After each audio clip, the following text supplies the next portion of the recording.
Richard Leon can't keep everyone happy. Half the city thinks I'm a tree butcher, the other half thinks I'm a tree hugger. As Jacksonville's urban forestry manager, he's in charge of all of the city's trees, which he says are helping fight climate change.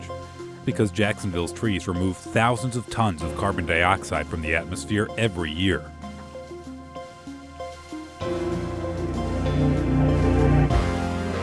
Welcome to the Adapt podcast. I'm Brendan Rivers, a reporter at WJCT News in Jacksonville, Florida. Adapt is our online magazine about how people in Northeast Florida are adapting to the effects of climate change, like sea level rise.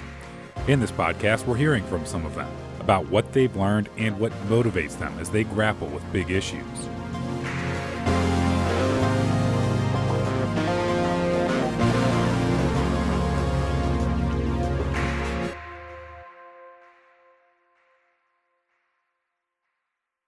Richard's held the role of urban forestry manager for about 4 years now. Some kids grow up wanting to be an astronaut or a baseball player, but not Richard.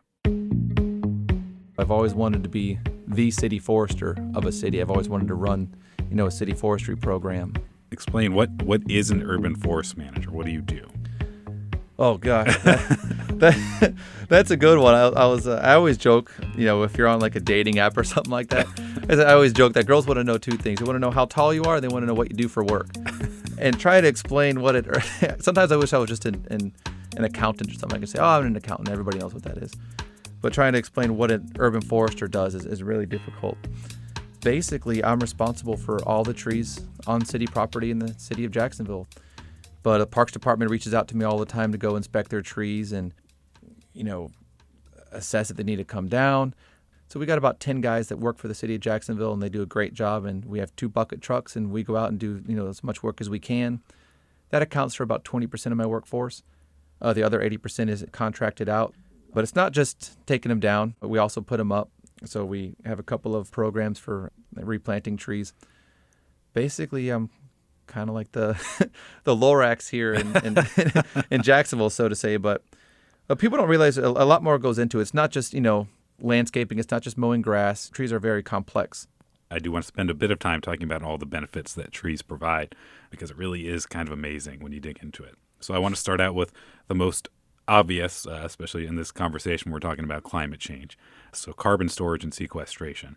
And please feel free to give a little crash course on photosynthesis. I learned about that in like 8th grade, so it's been a little while. Well, that's basically what a tree is. It's basically just water and stored carbon in the form of wood. We did a street tree inventory, actually. I'm glad that you bring this up, of all streets in the city of Jacksonville. We randomly sampled 4% of all city roads. And I wanted to do this inventory for 2 reasons. I wanted to know what is the value of this resource that we're managing. And I also wanted to know what is the condition of it. And so when you bring up climate change and carbon sequestration, these are just street trees. These aren't all trees in Jacksonville, just trees within the right-of-way of our city streets. Our street trees alone store 262,000 tons of carbon. That's on top of the nearly 7,500 tons of carbon the trees suck up each year, for a total atmosphere cleaning service valued at more than $46 million. To me, that was amazing. But trees don't just capture and store carbon, they also indirectly reduce pollution by decreasing energy consumption. In Florida, it's hot pretty much year-round, and people tend to blast the AC. Well, tree shade keeps buildings cooler. So, thanks to the city's trees, people who live in houses and apartments in Jacksonville are estimated to save more than $1.2 million on AC a year. And those energy savings translate to 2,000 tons of carbon that don't have to be released by fossil fuel-based power plants. And I think so many people view trees as just an aesthetic commodity, more part of our landscaping, almost more like a grass or a shrub or something like that. Yeah. And for me, my biggest push is to advocate that we need to view our trees as a part of our urban infrastructure because of all the environmental benefits they give us. Mitigating stormwater runoff is a big thing that they do, especially here in Jacksonville. We have a lot of rain. We have a lot of flat areas. I live in the Riverside-Avondale area, and just on a normal afternoon storm, we have standing water everywhere. I'm not a good cook, but I can make tacos.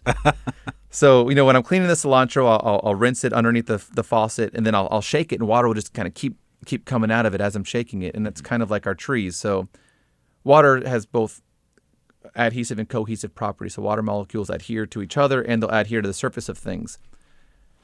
All the leaf area, all that surface area, when the rains start, that's starting to accumulate water. Now, there's going to be a point where that tree's saturated and then the rest just comes through as throughfall. But at least for the very beginning peak, those trees are helping. And then after the storm event's over, that water is either slowly dripping back down or is evaporating out. So if you have rain just hitting hard on a ditch bank with no trees there, it's going to erode away that ditch bank a lot quicker than if you have a tree there. The branches and the leaves are basically, the rain's hitting that first, and then it's slowing down that velocity before it hits the ditch bank. So trees help to prevent erosion in that way as well. Trees provide other benefits too. There's a scientist out there, her name's Kathleen Wolfe, and I've been reading a lot of her studies.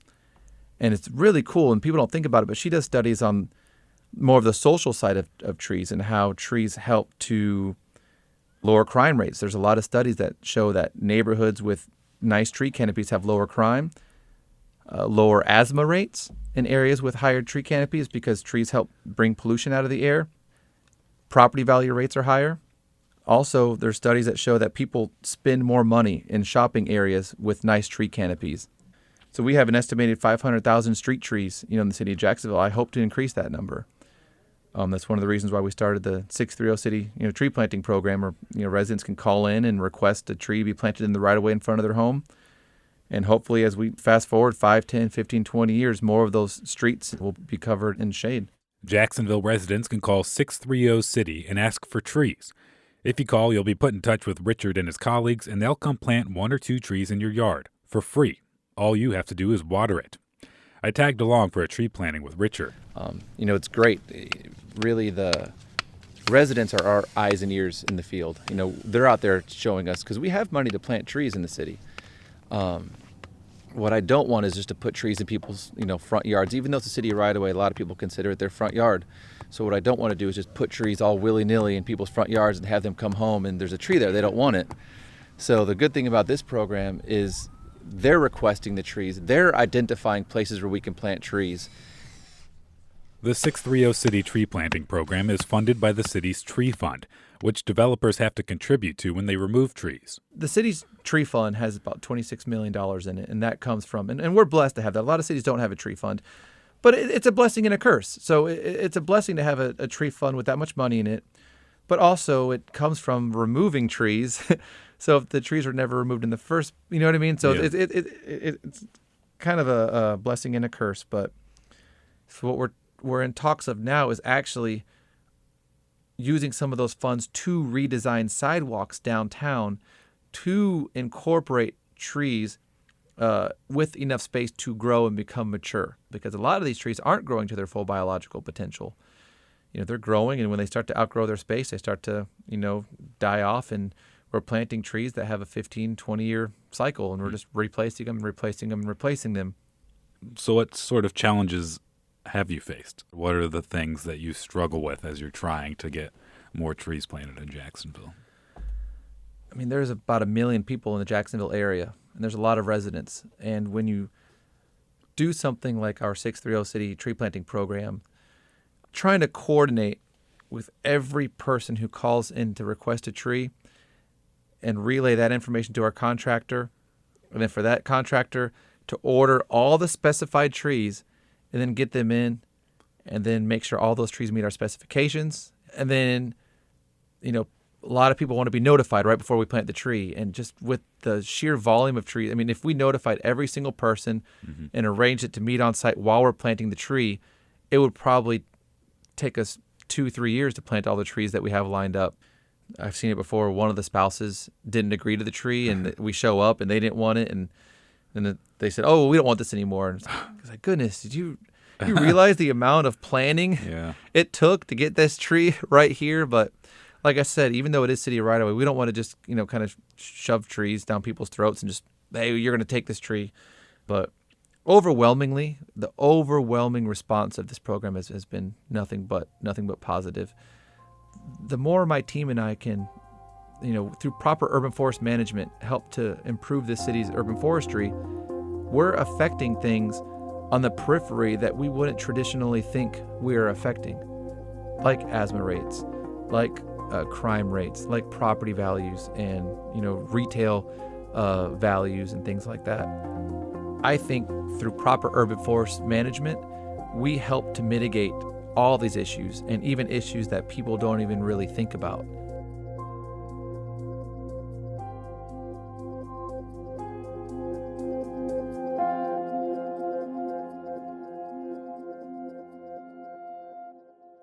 You're listening to the Adapt podcast. I'm Lindsay Kilbride, and I helped Brendan edit these interviews. Something that really stuck out to me throughout this project is how much prep work goes into reporting on sea level rise and climate change. Brendan actually reads scientific journals so he can get experts to clearly explain complicated science. And another thing that comes through in his work, he's passionate about understanding and explaining sea level rise and the solutions too. Climate change, to me and to a lot of people who are really immersed in this world, is the biggest story of our time, maybe the biggest story in human existence. I mean, it's an existential threat to the way we live, and it's going to impact every aspect of life. And I think it's just not reported on enough. I mean, it's improving. More people are doing it. There are more stories out there, but especially from a local perspective, local climate change stories are pretty rare. But that's the most important thing. If you want to try to get people to actually care about this issue, they need to see and understand how it's going to impact them, their friends, their family.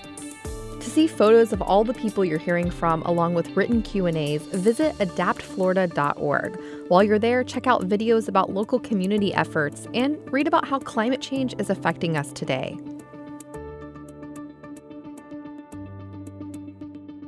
The Adapt podcast is a production of WJCT Public Media.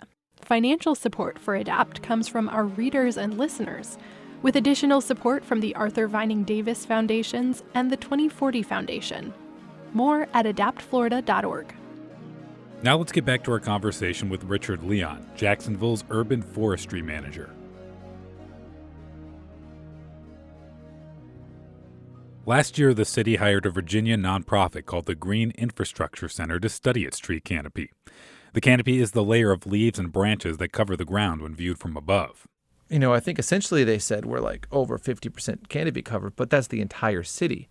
And the issue with Jacksonville is that it's such a large city. I think it's like 800 something square miles. I mean, Cary State Forest is a part of the city of Jacksonville. I mean, it's within our city limits, and that's a state forest. The two areas with the lowest canopy covers, obviously it's downtown because you have a lot of gray infrastructure there. And then also, this might be surprising to some people, but the beaches communities, so Neptune, Atlantic, and Jacksonville Beach have the lowest canopy cover.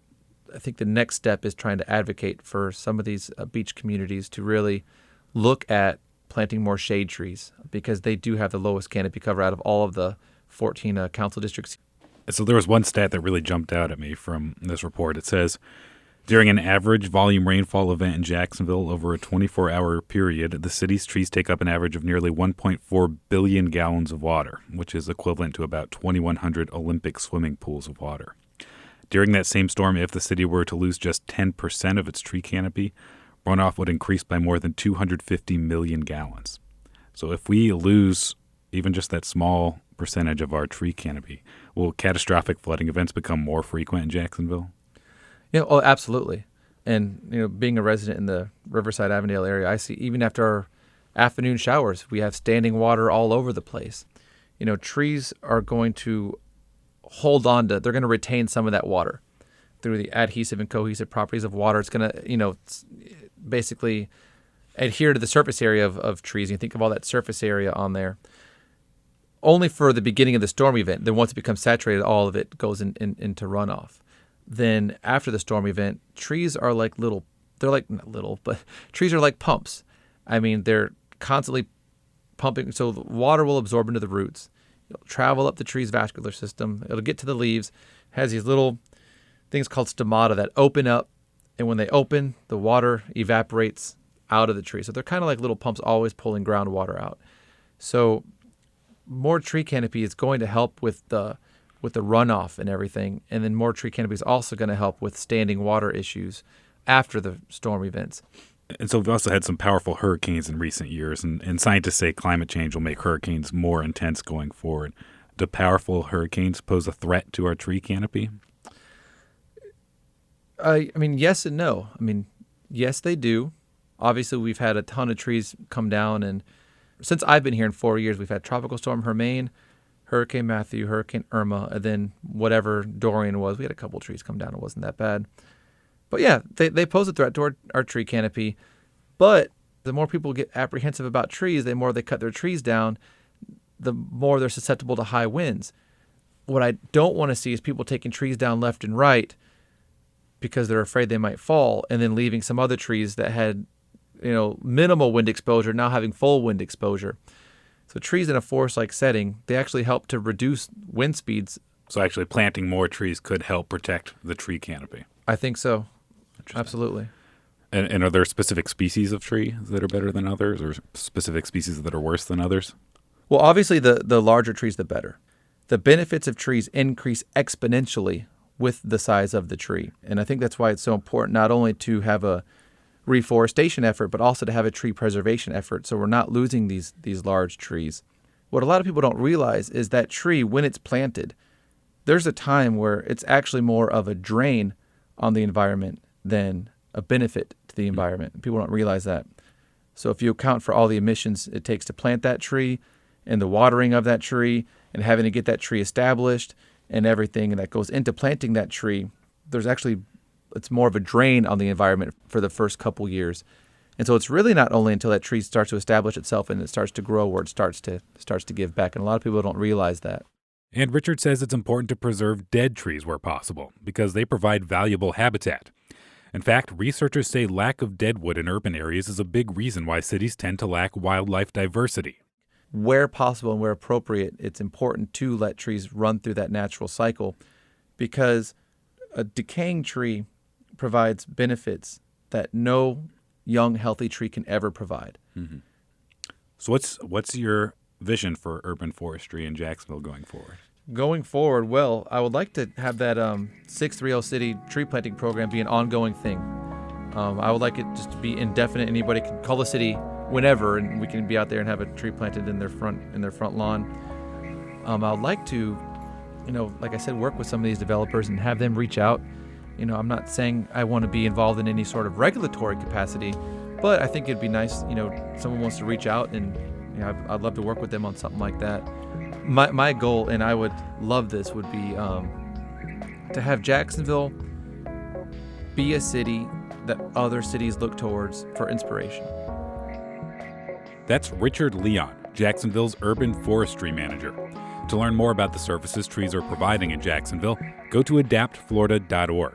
There you can get to know all 6 of the people profiled in this podcast.